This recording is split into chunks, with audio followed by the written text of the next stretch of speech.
Bonjour, bonsoir mesdames et messieurs, je suis très content de vous accueillir dans ce village de Konoha où nous allons parler de Japanimation. Mais avant d'aller plus loin, dites-moi, comment allez-vous? Est-ce que vous avez passé une bonne semaine? Est-ce que votre week-end se passe bien? Parce que évidemment, ça va dépendre du moment auquel vous allez regarder cette vidéo. En ce qui me concerne, vous le savez déjà, je suis un hôte qui est toujours très content de vous accueillir ici. Surtout qu'aujourd'hui, ce sera une émission assez particulière. Dans celle-ci, nous allons parler du tout premier anime chinois que j'ai regardé, anime que j'ai pris plaisir à visionner et surtout un anime dont j'attends la suite. Et à cela, j'ai envie de vous dire trêve de bavardage, rentrons dans le cœur du sujet. Aujourd'hui, nous allons parler de Link Click.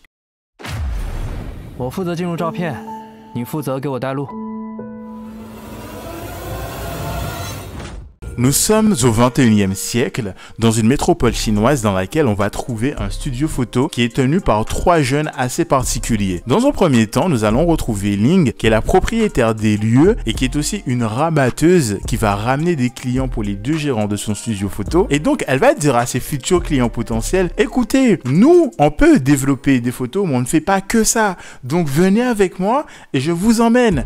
Et c'est là, en fait, qu'elle va ramener des clients avec des demandes assez particulières pour ces deux fameux gérants dont l'un s'appelle Chang et l'autre s'appelle Lu. Et ces demandes particulières, quelles sont-elles? C'est très souvent récupérer des informations ou transmettre des messages à travers des photos qui leur sont proposées. Et donc c'est là que ça va commencer à devenir touchy, donc je vous invite à me suivre. Mettons que je souhaite trouver une information, je vais venir voir Ling, lui dire ok, est-ce que tu me peux présenter tes deux comparses et tout. Et là on va avoir Lu qui va visionner la photo que je vais lui remettre et avec un don qui ne nous est pas encore expliqué dans la saison 1, il va pouvoir visionner 12 heures de temps autour desquelles la photo a été prise. Et une fois qu'il aura visionné et qu'il aura un scénario global de ces 12 heures avec la photo, il va pouvoir envoyer Cheng dans cette photo-là et lui dire ok, nous avons 12 heures pour trouver les infos qui nous ont été demandées. Tu vas être dans le corps de la personne qui se trouve sur cette photo-là. Et donc, je vais t'indiquer qu'est-ce qui va se passer globalement dans les 12 heures. Tu vas devoir faire tout ce que je te dis et surtout, pas d'initiative personnelle parce qu'on ne peut pas modifier le temps. Ici, nous sommes quelque part des spectateurs. Et là, c'est vraiment le socle principal de l'anime. Et le principe, franchement, il est relativement cool. Le fait qu'il y ait trois règles assez précises, à savoir qu'on ne peut comptabiliser que 12 heures lors d'un voyage, pas d'initiative personnelle, pas d'effet papillon, ça cadre le truc suffisamment pour qu'on ne soit pas perdu. Et là, je vais pas pouvoir rentrer dans les détails parce que c'est vraiment une expérience à vivre, mais je veux vous expliquer pourquoi vous devriez regarder cet anime.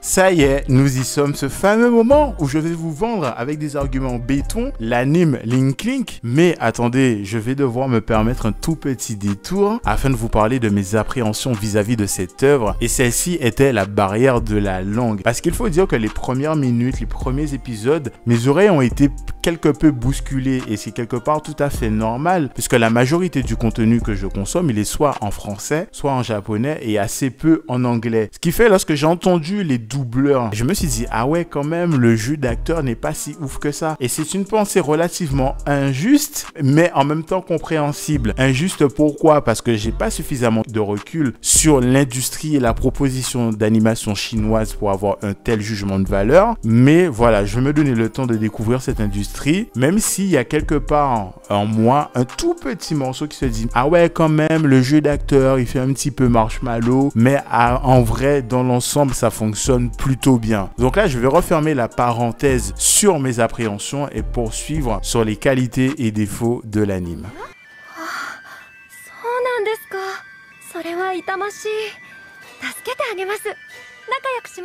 Alors, pour le premier point positif, j'ai envie de parler des endings et des openings de Link Click qui pour moi sont une proposition originale comparée à ce que j'ai l'habitude d'écouter parce que ici, ils vont nous proposer en fait ce que je pourrais qualifier comme de la musique pop, voire de la musique urbaine. Et si je mets cela en comparaison avec ce que j'ai l'habitude d'écouter dans la Japanimation, on a très souvent de la J-pop, on a très souvent du rock, parfois on a quelques ballades au piano ou à la guitare et parfois pour des animes avec une ambiance très particulière, on va nous instaurer un opening qui va directement nous plonger dans cette ambiance. Et quand je dis ça, je pense par exemple à Shingeki no Kyojin ou Dororo. Mais ça n'empêche pas que très classiquement, on en revient aux trois styles que je vous ai décrits. Effectivement, lorsque j'ai écouté ces openings du côté de Link Click, j'ai presque envie de ressortir mon expression fétiche.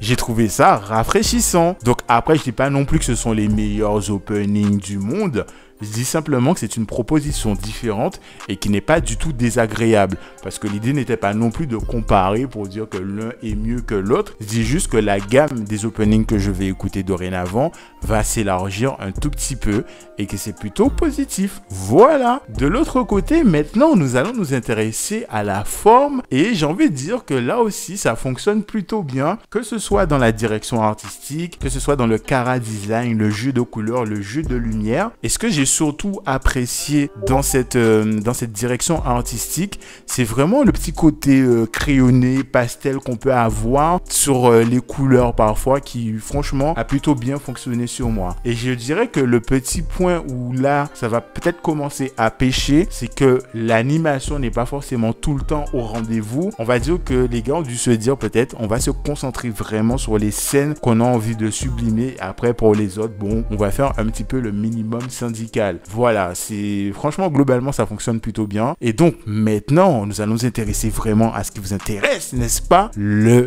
fond, en quoi est-il si intéressant que cela?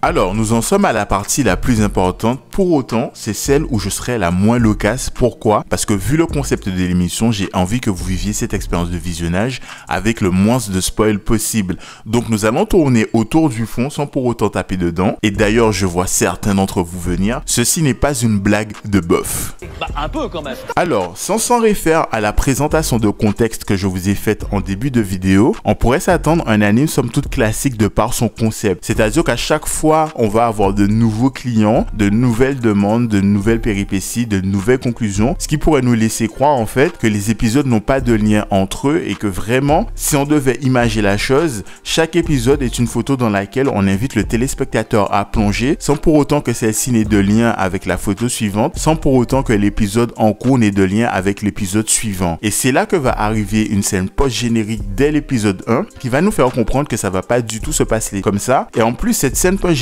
est issue de choix qu'auront fait nos protagonistes principaux au cours de ces derniers qui vont avoir des impacts forts, directs ou indirects sur la narration globale. Et cette scène post-générique aura aussi pour rôle d'être le point de départ de notre fil narratif ou en tout cas de notre puzzle, la première pièce de notre puzzle au sein de cette narration. Et en fait, petit à petit, on va commencer à avancer dans les épisodes et on va se dire, mais en fait, il y a eu cette scène post-générique, il serait un peu temps d'en parler, j'ai l'impression qu'on s'éloigne du sujet. Et là va arriver en fait de nouvelles scènes, de nouvelles péripéties au sein de l'œuvre globale qui vont nous faire comprendre que les épisodes qu'on a visionnés, certes, les clients n'avaient pas forcément de lien entre eux, certes, les histoires que nos clients nous racontent ne vont pas avoir de lien entre elles, pourtant, il y a des pièces du puzzle qui se sont posées sur la table pour assembler le schéma final pour que nous ayons une vision globale. Et là, on commence à se dire, ah ouais, d'accord, et on commence à prendre du recul et on se dit, mais en fait, on se dirige tout doucement vers une fin somme toute classique, sauf que là, les gars, les derniers épisodes arrivent et nous font comprendre que tout ce qu'on a rassemblé comme éléments durant ce visionnage ne sont que les premières pièces d'un très grand puzzle, ce ne sont que les premiers éléments d'une histoire qui va s'agrandir et qui va dépasser les téléspectateurs et surtout nos protagonistes principaux. Alors, je me rends bien compte qu'en vous disant cela, je vous ai pas dit grand chose,